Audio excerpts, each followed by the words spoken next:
हरखाबै दैबाना लोमसावनायनि गिख्रंथाव खैफोदाव सा 0 सुबुंफोरनि जिउ खहा जादों। इन्डोनेशियानि जावा द्वीपआव हरखाब दैबाना लोमसावनायाव आरो हा गिसिखानायनि जाहोनाव सा 0 सुबुंफोरनि जिउ खहा आरो सा 9 सुबुंफोरा गोमानानै दङ।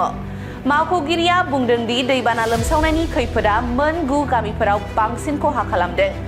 रैखाथि हान्जाया सा 0 सुबुंफोरनि गोथै सह'खौ बोखांनो हादों, जायफोरा जाभानि गाहाय द्वीपनि हाजोआरि ओनसोलफोरनि गामिफोराव हरखाबै दैबाना लोमसावनायाव बोहैखारलांदोंमोन आरो अन्थाइफोरनि सिङाव फबसिन जादोंमोन।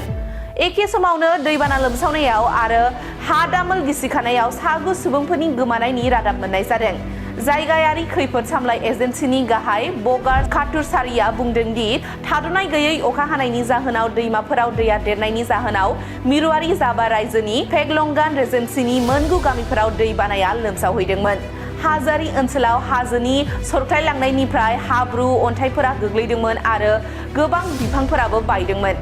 बिथाङा बुंदों दि रैखाथि हान्जाया बयनिख्रुइबो गाज्रिसिन गोहोम गोग्लैनाय पेटुंक्रियान गामिनिफ्राय खमैबो सा 0 सुबुंफोरनि गोथै सह'खौ बोखांनो हादों।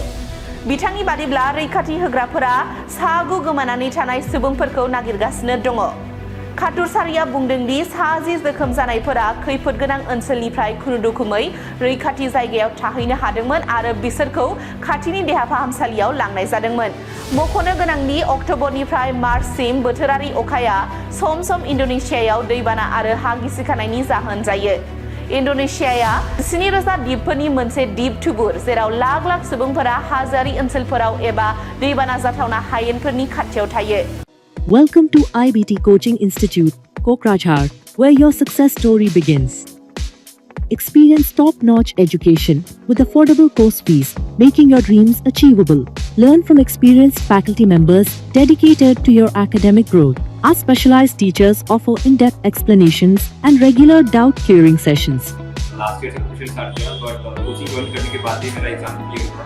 तो मेरा इस साल 3 एग्जाम का प्री क्लियर हुआ, CSS का प्री क्लियर हुआ, फिर IPS PO का मेरा प्री क्लियर हुआ है और CGL का भी मेरा प्री क्लियर हुआ है। तो अभी मैं मेंस का प्रिपरेशन कर रहा हूँ।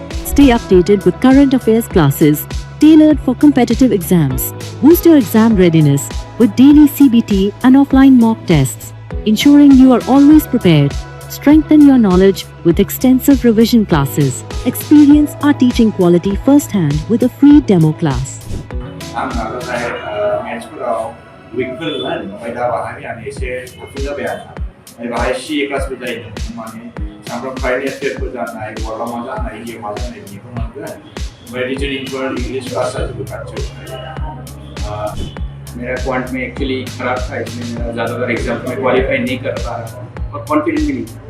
जब से मैंने ज्वाइन किया है तो मैं क्वांट पे एक्चुअली अभी मैं क्वांट पे अच्छा हूँ और कर भी पा रहा हूँ, तो अभी कॉन्फिडेंट भी हूँ और फैकल्टीज भी बहुत अच्छे हेल्प करते हैं बहुत। Access all resources and updates through our official app, Make My Exam.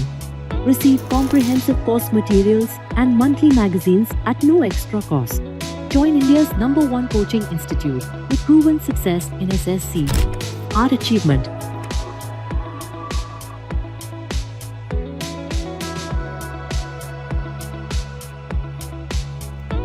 IBT Institute Private Limited, the largest coaching network across India.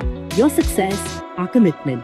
Enroll now and start your journey to success. Visit or call us today.